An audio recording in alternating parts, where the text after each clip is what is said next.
The night was almost over.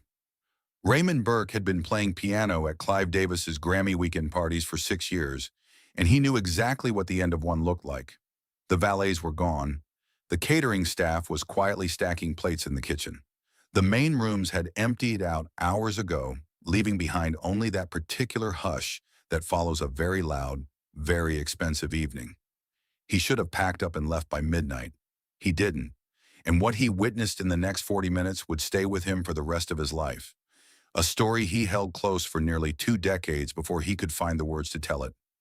If you've never heard what happened in that drawing room on the night of February 27th, 1994, you're about to. Subscribe if you want more stories like this one, because this is exactly the kind of thing that never makes it into the documentaries. By the time the last of the main guests had filtered out, 7 people remained in the east drawing room of Clive Davis's Beverly Hills estate. 7 people and a Steinway. Raymond was still at the piano, playing softly, a habit he had developed over years of working private events. When the big crowd thinned and only the real ones were left, sometimes the most interesting things happened. So he kept his hands moving.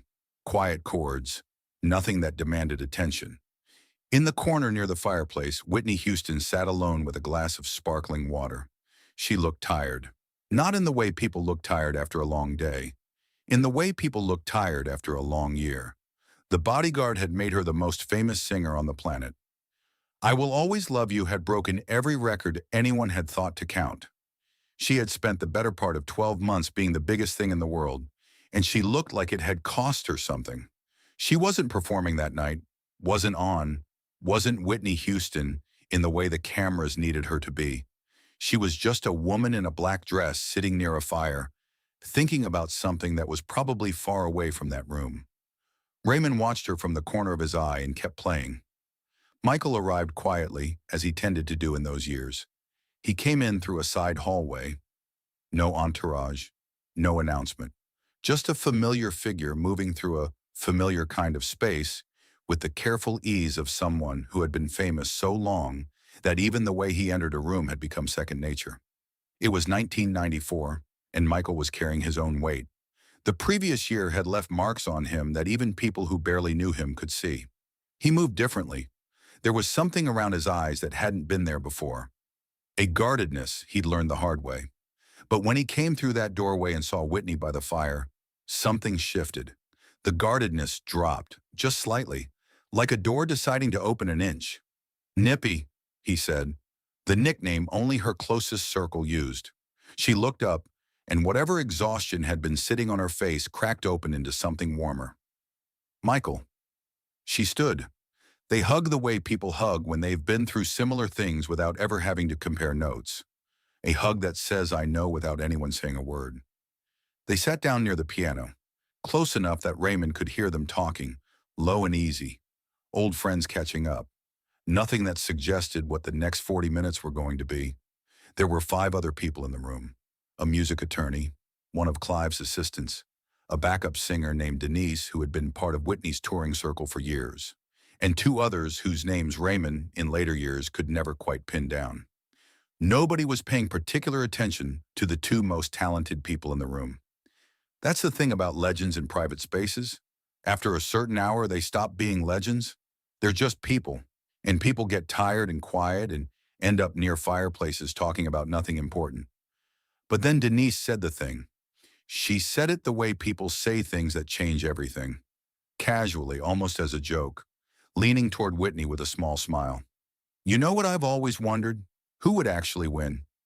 She nodded toward Michael. Nothing dramatic happened in that moment, but Raymond noticed Whitney's eyes move to Michael, and Michael's eyes moved to Whitney, and something passed between them, quick and electric, like a current that had always been there just waiting for someone to complete the circuit. "Win what?" Michael asked. His voice was light, but he was already smiling. "Anything," Denise said. "Everything." The silence that followed was maybe 3 seconds long. It felt longer. Then Whitney turned back to her glass, took the smallest sip, set it down on the side table with a soft click, and started to sing. She didn't announce it, didn't set anything up. She opened her mouth and a phrase came out.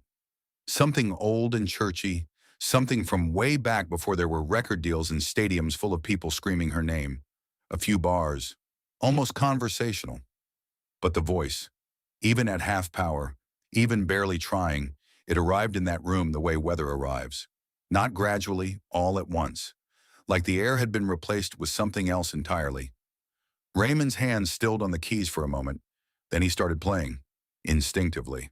An F major progression, slow, gospel adjacent, something with enough room for whatever was about to happen. He didn't think about it. His hands just knew. Michael listened. He tilted his head slightly to the right, the way he always did when something was landing with him. And then after Whitney let the phrase breathe and settle, he answered. Not the same melody, not a copy. A response. The way a great conversation works. You don't repeat what the other person said. You build from it. His falsetto entered the room like a separate creature. The music attorney was mid-sentence when it happened. He stopped talking, literally stopped mid-word and turned toward the piano. Nobody told anyone to stop what they were doing. They just did. What happened over the next 40 minutes is hard to describe in plain language. Not because it was complicated, because it was simple in the way that only truly extraordinary things are simple. Right there in front of you, completely clear, and still somehow impossible to fully hold. They weren't performing. That's the most important thing Raymond has always said about that night.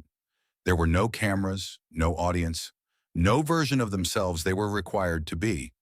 Just two people with extraordinary gifts, finally using them for each other.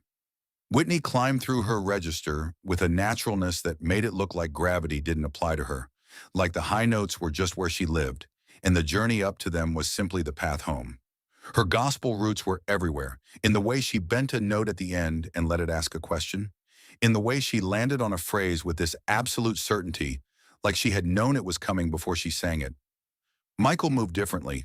His gift lived in the space between notes, in the moment just before release and just after control. In the way he could take a melody you'd heard 1,000 times and find a room inside it you'd never been in before. He wasn't matching her, he was answering her. Every time she took something up, he took it somewhere sideways, unexpected. And the combination made Raymond feel, genuinely, like he was hearing music being invented in real time. Back and forth. Up and further up. Denise had sat down on the floor at some point. Raymond didn't notice when. Then Whitney went somewhere new. It wasn't the highest note she'd ever hit.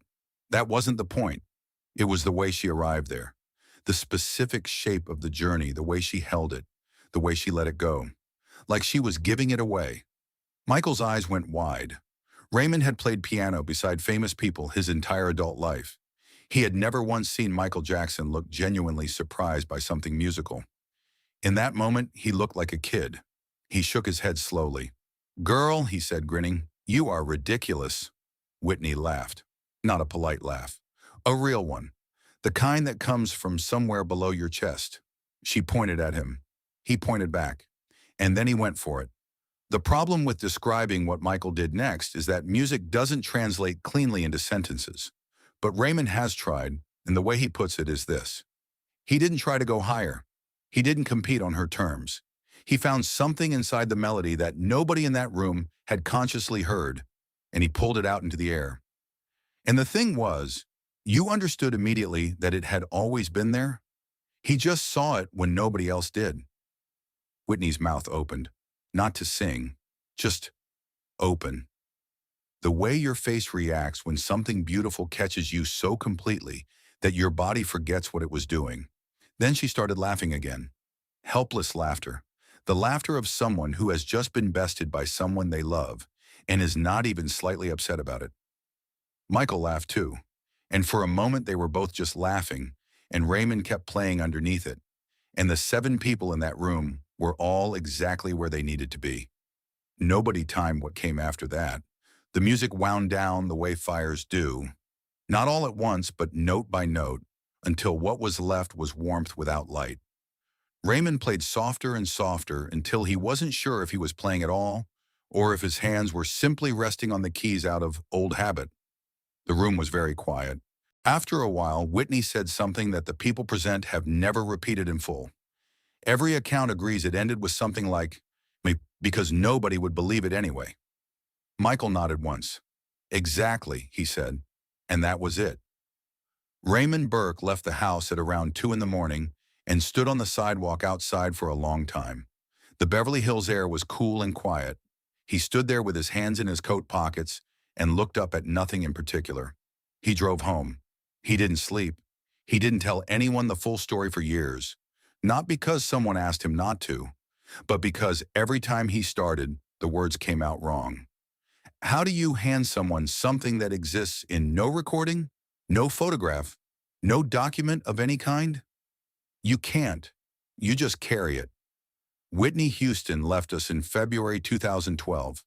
Michael had been gone since June 2009. The Steinway was sold with the property. The guests from that night have gone on to their own lives, older now, each of them holding the same wordless memory. There is no recording. There is no footage.